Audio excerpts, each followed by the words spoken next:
यो मूर्खतापूर्ण काम कम्युनिस्टले नेपालमा गरिरहेका छन्। यो कुरा बुझ्नुभयो कम्युनिस्ट पार्टीको महासचिव डाक्टर त्यति बेला केशरजंग रायमाझीज्यू र उहाँले कम्युनिस्ट पार्टीको महासचिव हुँदाहुँदै राजा महेन्द्रको 2017 साल पुस 1 गतेको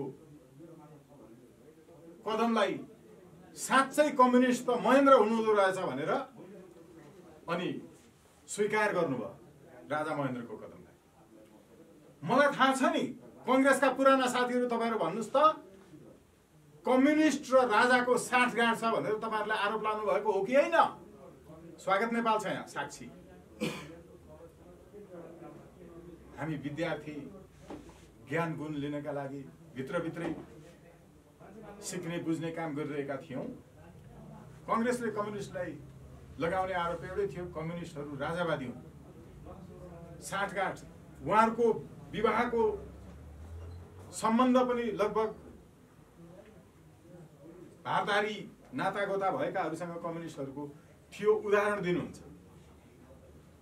हामीलाई थाहा छैन नीलाम्बर आचार्यज्यूको इतिहास, हामीलाई थाहा छैन डाक्टर केशरजंग रायमाझीज्यूको।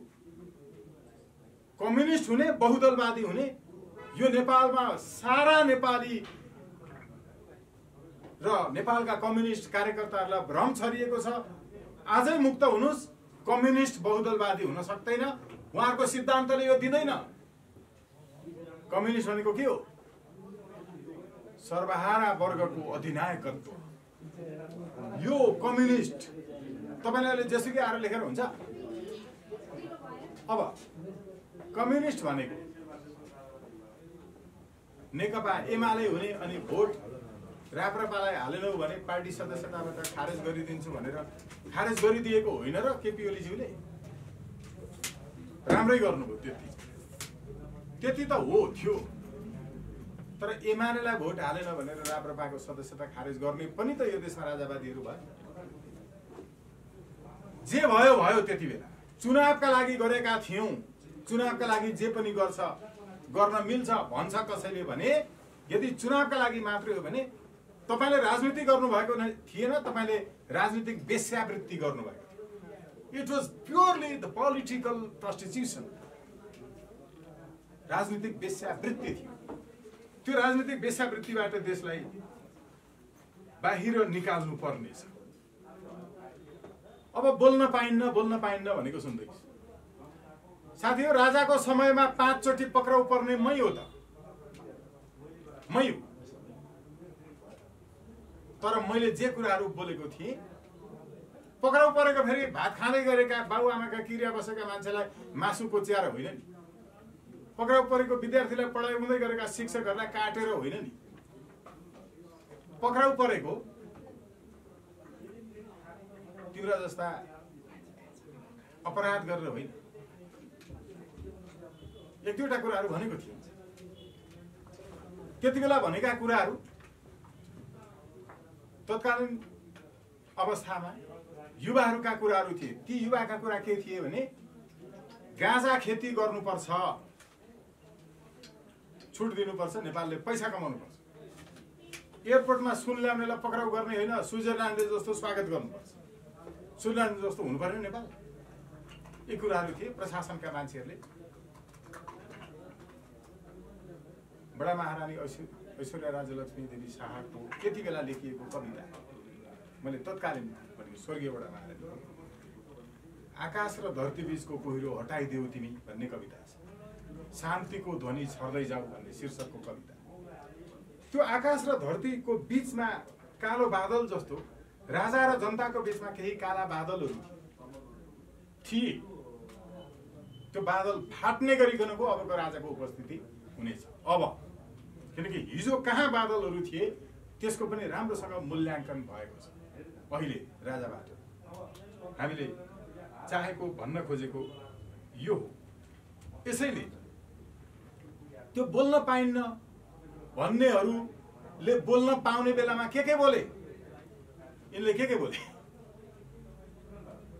हेर्नुस् त अश्लीलता, फोहोरी र अश्लील शब्द बाहेक यिनले के बोले? ओलीले देउबालाई गरेको गालीले त्यो देउबाले अर्को प्रचण्डलाई गरेको प्रचण्डले फेरि अर्को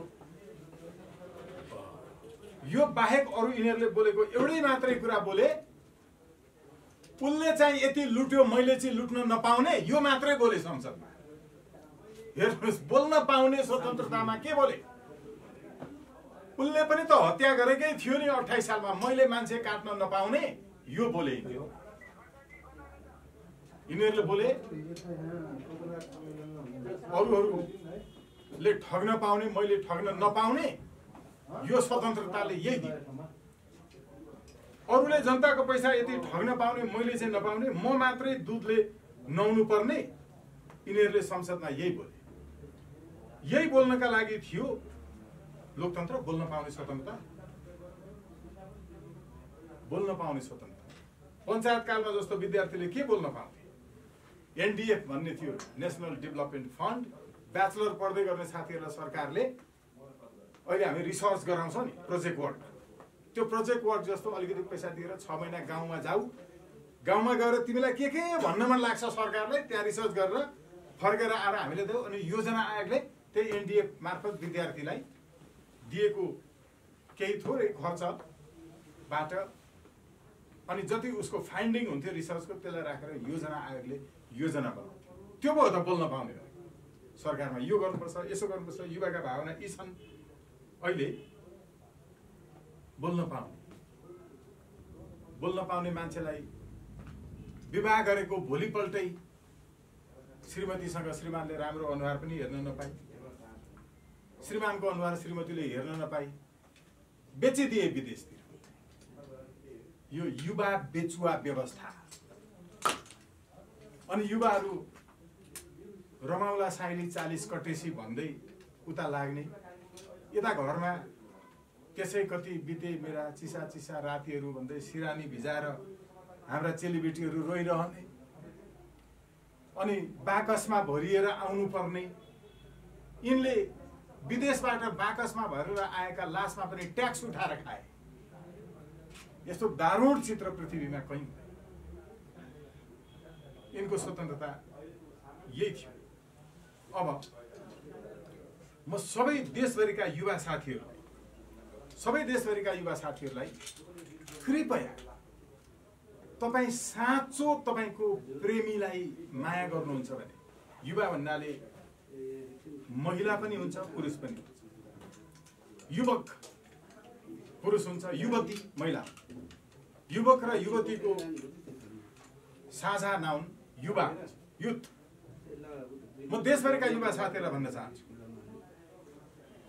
तपाईले विवाह गर्ने योजना बनाइरहनु भएको तपाईको प्रेमीले यो देश छोडेर जान नपर्ने हो भने तपाईहरु दुवैजना एकअर्कामा आलिङ्गन रत रहेर प्रेम बाँडिरहने हो भने तपाईले यो व्यवस्था अन्त्य गर्न उठ्नै पर्छ नभए तपाईको प्रेमीलाई माया गर्नुहुन्न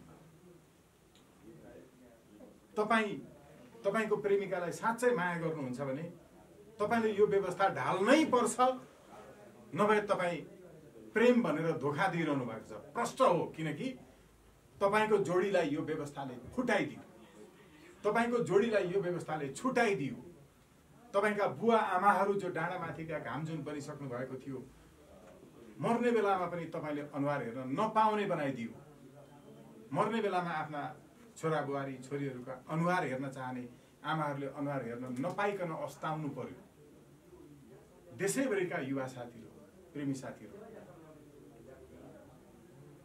तपाईको प्रेमिका छान्दा तपाईको प्रेमी छान्दा यो कुरा पत्ता लगाउनुस् कि तपाईको त्यो प्रेमी वा प्रेमिका राजावादी हो कि होइन राष्ट्रवादी हो कि त्यो राजावादी होइन भने त्यो राष्ट्रवादी होइन भने जसले आफ्नो देशलाई प्रेम गर्दैन उसले कसैलाई प्रेम गर्दैन जसले आफ्नो आमालाई माया गर्दैन उसले कसैलाई माया गर्दैन निश्चित छ तपाईलाई धोका दिन्छ यो निश्चित छ म देशैभरिका युवा साथीहरू यो किन भनिरहेको छु तपाईको त्यति राम्रो प्रेमिका तपाईको त्यति राम्रो प्रेमी कसले बनायो यो देशको हावाले बनायो माटोले बनायो पानीले बनायो खोलाले बनायो पर्यावरणले बनायो वातावरणले बनाएर यो देश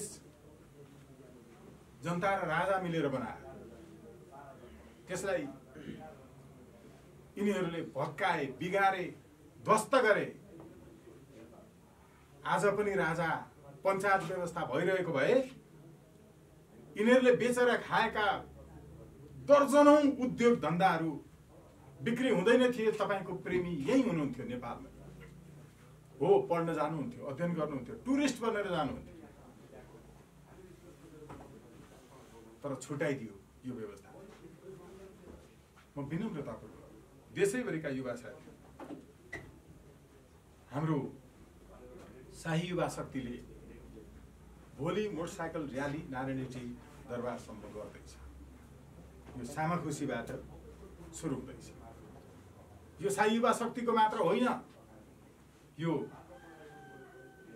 सबैको। नेतृत्व कसको यो नहेर्नुहोस्। नेतृत्व म हो यो नभन्नुहोस्। नेतृत्व म हो कसैले भन्नु नपत्याउनुहोस्। कसैले पनि यो आन्दोलनको, राजा फर्काउने आन्दोलनको नेतृत्व म हो, मेरो संगठन हो भनेर नपत्याउनुहोस्। किनकि सबैको नेतृत्व श्री 5 महाराजाधिराज ज्ञानेन्द्र विक्रम शाहले गरेको छ। उहाँ हो नेता, अरू कोही नेता होइन। संरक्षक हो, नेतृत्व हो। घरको अभिभावकले म नेता हो भनिरहँदैन। छोराछोरीले हजुर हो भनेर सम्मति दिइराख्नु पनि पर्दैन। त्यसैले नेतृत्व कसैले भन्छ भने